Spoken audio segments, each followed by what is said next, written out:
Hi everyone, I'm Gabby. And I'm Jay, and this is our journey to retire all over.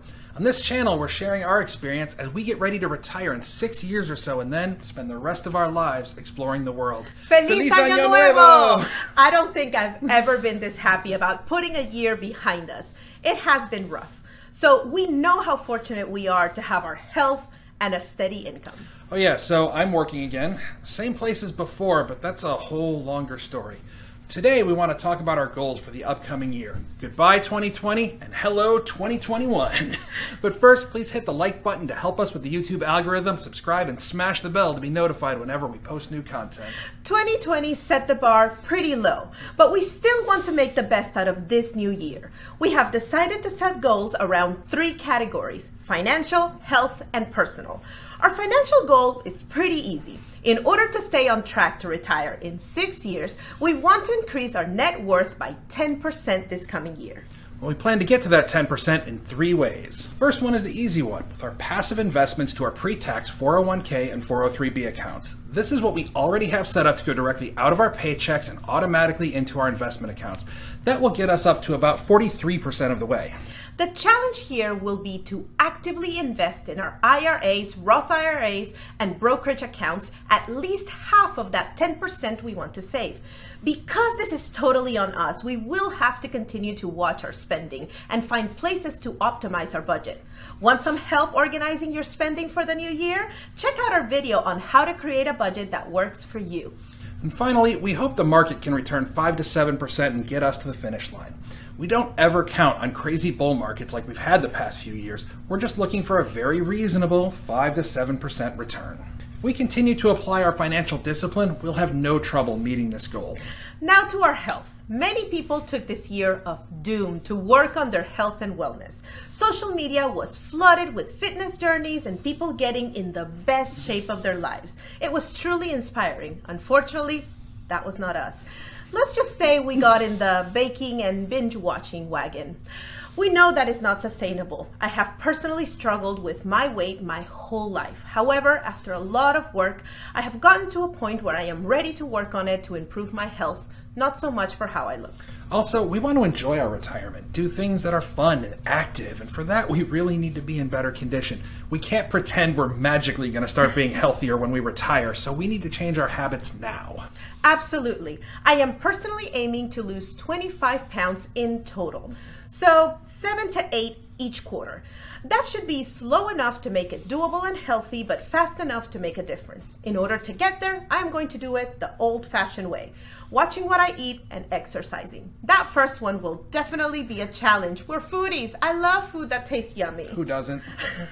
Besides, that's part of the beauty of exploring the world, is getting to enjoy delicious foods from all over. So instead of trying to be super lean, I'll focus on changing habits.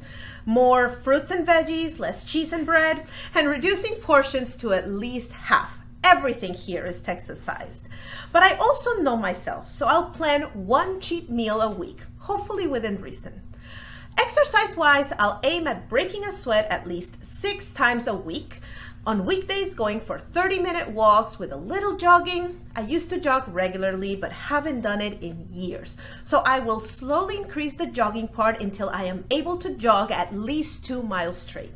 During the weekend, I can go cycling with Jay. He loves it, and it's so much fun. Once I have that under control, I would love to incorporate some strength training, but that would be a bonus. And I want to work on my overall health. I have a couple of sub-goals that define this overall goal in a more realistic way. Goal number 1, lose 3 inches off my waistline. That's about 25 pounds of fat. This is going to be a combination of eating changes, or more to the point, continuing to refine my eating habits and exercise. Goal number 2, which will help goal number 1, is to build stamina by getting up to being able to bike 50 miles. My best, before I hurt myself, was 20 miles. My current best is 6. So I'm planning to get back to 10 miles by February, 20 miles by May, 30 miles by July, 40 by September, and 50 miles in time for Thanksgiving. I use an app called Map My Ride to share my rides with my friends so they can hold me accountable when I don't go and get my time or distance in. If you want to friend me on Map My Ride, leave a comment below and I'll contact you. Goal number 3 is to work on flexibility by doing yoga. My goal will be to get to 45 minutes of yoga once a week. Right now, I can't even do 10 minutes without it hurting. So this will be very challenging for me. I've never been super flexible, but it's definitely important now that I'm getting older. Megan, Gabby's sister-in-law, introduced us to an app called Down Dog Yoga that's really great. It allows you to customize your practice and has very good videos to help. I might have to join you in those yoga classes. Our personal goals are somewhat simple, but I think they're really important to support our mental health and well-being and also to help us grow. I would like to start journaling. I think it's such a great opportunity to self-reflect and to foster creativity.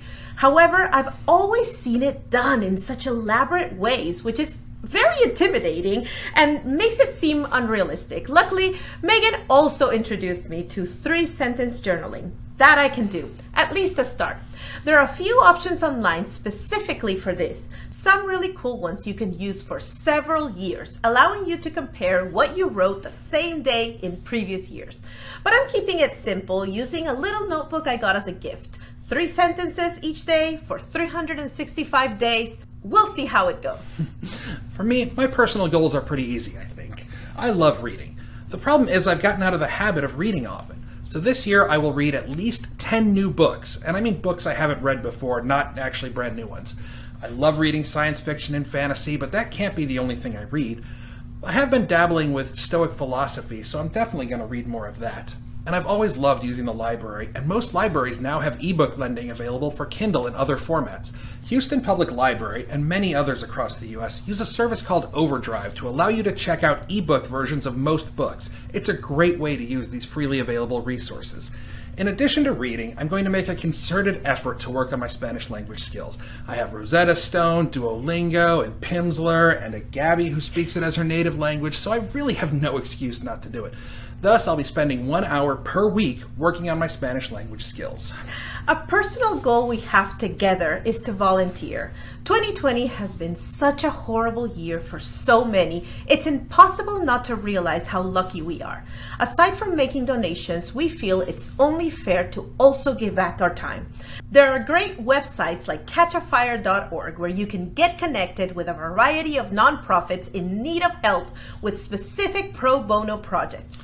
So, there's our goals for 2021. It's nothing crazy. Financial goals we share, health goals that we can support each other with, and personal goals to help us grow and give back. What do you think of our goals? Do you have similar ones? What are you hoping to accomplish in this new year? Let us know in the comments below. So follow us on social media or our blog at GabbyandJaysJourney.com. Please like this video, subscribe to our channel, smash the bell to be notified whenever we post new content. Until then, please stay safe, do your part, take care of one another, and thank you for joining us.